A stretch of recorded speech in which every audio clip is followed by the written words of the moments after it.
Olá, sou a psicóloga clínica Neuza Halbert e estou novamente aqui com mais um programa Mais Saúde e Vida. O nosso programa é construído a partir de diversas mãos e aqui eu agradeço ao meu editor Igor Botelho e ao meu diretor Evandro Santos.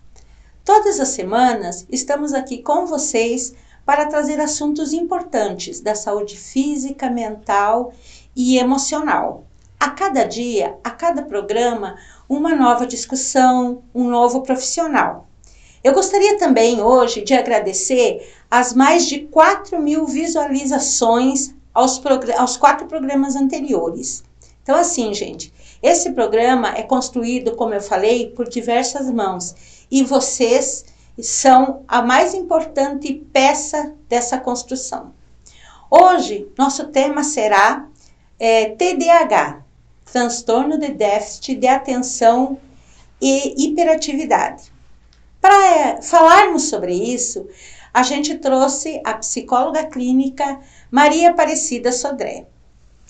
Olá, tudo bem? Tudo Eu sou Maria Aparecida Sodré, né? Que eu uso Sodré para identificar, porque o meu nome é muito comum. Eu sou de Poxarel, né? Cidade do Diamante, cidade querida que todo mundo gosta de visitar. E aos meus 15 anos eu fui morar em Goiânia para estudar. Retornei a Rondonópolis, estou aqui há 27 anos, onde eu me qualifiquei, estudei, fiz psicologia, fiz mais 2 graduações antes de psicologia e tenho 3 especialização, né? Sou especialista em terapia cognitivo-comportamental, sou especialista em autismo e sou especialista em análise do comportamento, né? E hoje eu fui convidada pela professora Neuza, né, para falar um pouquinho sobre TDAH, né? Esse transtorno que há muito tempo, né, vem incomodando e vem sendo diagnosticado, né, pelos professores, pelos pais e pelos psicólogos, né? Antes, o TDAH era conhecido pelas mães assim: esse menino não para, esse menino é muito danado, ele não fica sossegado, coitado. Ele sofria muito, né? Porque isso é um transtorno, o TDAH é um transtorno do neurodesenvolvimento e ele não tem cura, né? Todos os transtornos, quando a criança nasce com transtorno, ele não tem cura. Então, o que a gente pode fazer para melhorar o TDAH? As pessoas que possuem TDAH sofrem. E muito. E os sinais e sintomas, às vezes, não são reconhecidos. Então, eu gostaria que você nos dissesse quais são os sinais e sintomas que os pais precisam estar espertos, observando, analisando para esse diagnóstico. E mais, qual é o momento em que ele deve buscar ajuda? Tá. Olha, quais são os principais sintomas? Os principais sintomas são esquecimento, né? A hiperatividade, a falta de foco, né? Esse é o pior deles, né? E a falta de atenção, que na verdade, professora, os hiperativos, não é que eles não têm atenção, eles têm atenção demais, por isso que eles não conseguem manter o foco. Interessante, né? Interessante, eu acreditava que então eles não tivessem atenção. Tem atenção excessiva? Excessiva, a qual não permite que ele consiga manter o foco, né? Isso que leva o quê? A ter um prejuízo, né? No aprendizado quando criança, numa interação quando criança, né? Então, isso tem um prejuízo danado. Não é que ele não tem atenção, ele tem atenção excessiva. Outra coisa muito importante, Maria Aparecida, que quando a gente fala, vamos tratar de um assunto ou de outro, questionamentos aparecem, inclusive muitas pessoas, e eu quero agradecer que pessoas entram em contato comigo e dizem, eu gostaria muito de saber disso ou daquilo. Uma questão do TDAH é que muitas pessoas, inclusive na minha clínica, aparecem adultos que dizem, eu tive diagnóstico do TDAH há 2 anos. O quanto esse diagnóstico tardio atrapalha a pessoa? Muito, muito, muito. Por quê? A pessoa começa a esquecer as coisas, né? O esquecimento todo mundo tem, né? Mas esse esquecimento passa a ser excessivo. E outra coisa, a pessoa com TDAH diagnosticada na fase adulta, o que acontece?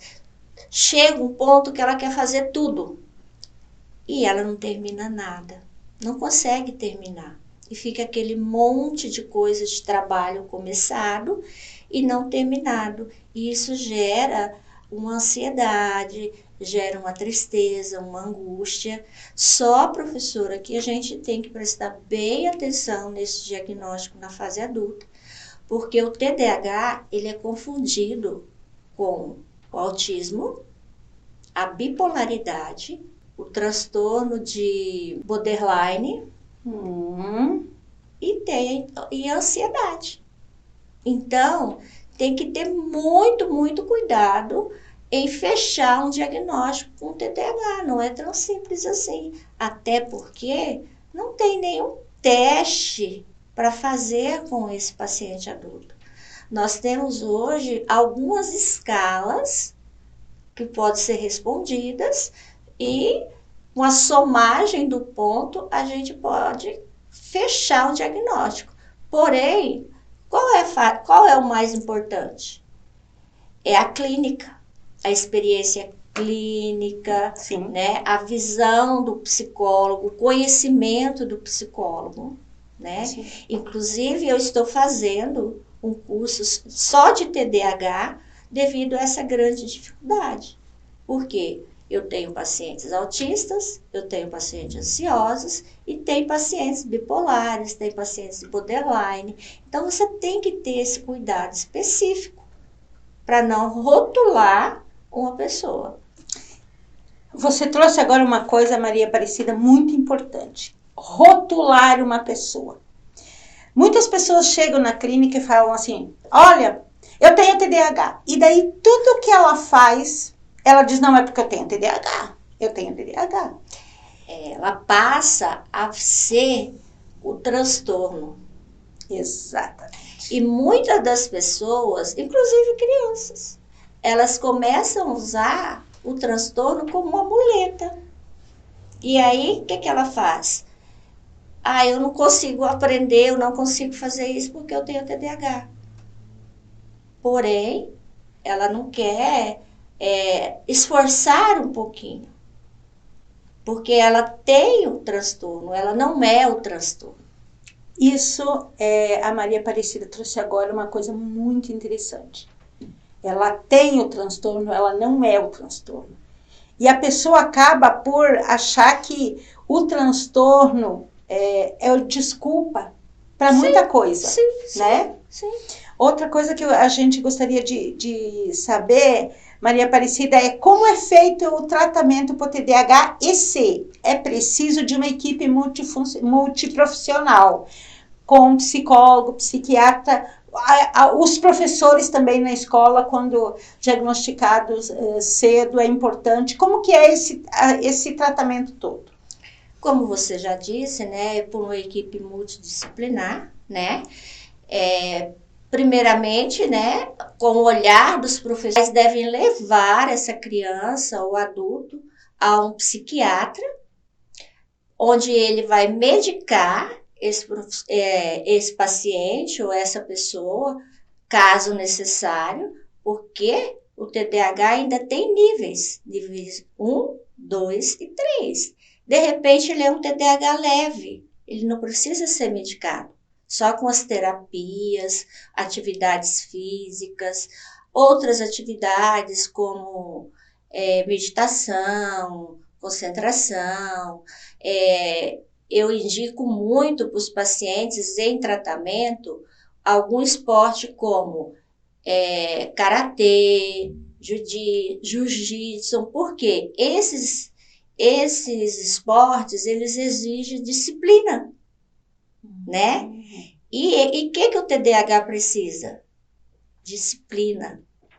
Eles precisam ter rotina para ajudar eles a não esquecer. Então, esse é o tratamento que nós temos hoje a oferecer, tanto para as crianças quanto para os adultos. Você trouxe a disciplina e daí aqui eu trago assim, ó, pequenos ajustes no cotidiano do tipo, eu tenho uma agenda e eu anoto na minha agenda o que eu preciso fazer. E cumprir essa agenda. Isso é uma coisa importante em todas as fases, mesmo as crianças que podem ter uma agendinha coloridinha, que chame atenção. Exatamente. E o TDAH, ele precisa disso. Por quê? Além dele ter o esquecimento, né? Ele ainda tem a falta de foco, né? Então, ele precisa ter as tarefas do dia a dia tudo anotado. Ou no planner semanal, onde ele anota tudo o que ele vai fazer durante a semana, ou uma agenda, né? Isso para ele é muito importante, manter essa rotina. E o incentivo a essa pessoa também, né? Exatamente. Porque assim, ó, não adianta você fazer uma agenda, mas pelo que eu entendi que você nos trouxe, ele também não se sente motivado para fazer as coisas. Ele começa, mas não termina. Exatamente. Inclusive, na primeira infância, ali, ao descobrir, eles têm muita dificuldade em relacionar, em se socializar com outras crianças. Uma criança com TDAH, ela passa por bullying dentro de sala de aula, né? Ela passa por criança diferente, até mesmo chamada de burra, né, professora? Porque ela tem dificuldade de aprendizagem, né?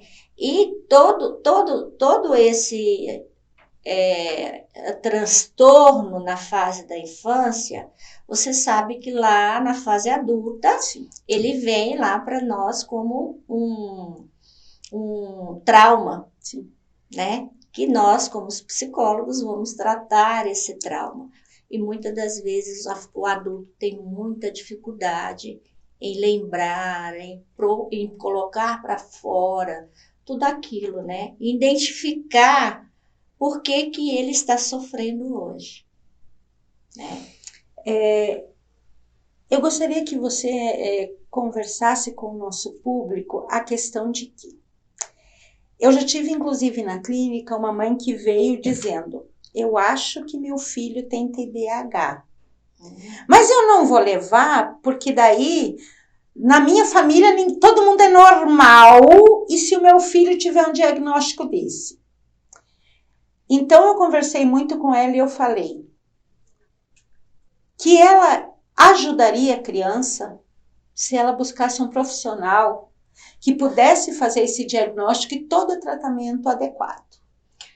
Sim, professora, porque tudo que é tratado na primeira infância, antes dos 7 anos de idade, ele tem mais possibilidade de evoluir e adquirir comportamentos dentro da normalidade, para viver melhor em sociedade, né?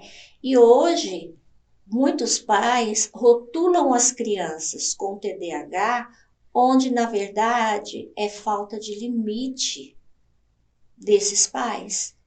Por quê? É muito mais fácil os pais hoje terceirizar a educação do filho, o limite do filho, a outros profissionais, do que os pais cumprir, fazer presente na vida dos filhos e exercer, na verdade, o papel de pais. Eu gostaria que você, Maria Aparecida, desse uma fala aos nossos telespectadores da importância de buscar ajuda, do diagnóstico precoce ainda na infância e essas ações. Olha, eu gostaria de falar para os pais que quando os professores levantaram a hipótese dessa criança ter alguma dificuldade, algum transtorno, busca ajuda. Busca ajuda, porque as crianças, na fase da primeira, da segunda infância, elas passam por uma poda neural. E quando os pais levam essas crianças nesse período que a gente considera como fase ouro, né, do tratamento, as crianças vão desenvolver melhor, né? E às vezes na fase adulta ela não vai sofrer tanto ou nem perceber que ela tem o transtorno TDAH, né? Porque esses comportamentos foram trabalhados e modificados desde a infância. Eu quero te agradecer, Maria Aparecida. Obrigada, muito eu obrigada. Que agradeço, sempre eu quero te agradecer. Estou à disposição, né, para você falar, para nós trazermos outros transtornos, outras doenças mentais. Estou à disposição. Obrigada e boa semana a todos. Eu te desejo também. Tivemos aqui mais um dos nossos programas Mais Saúde e Vida. E o que a gente vem trabalhando nesse programa, que você tenha uma semana feliz e mais saúde e vida a todos. Obrigada.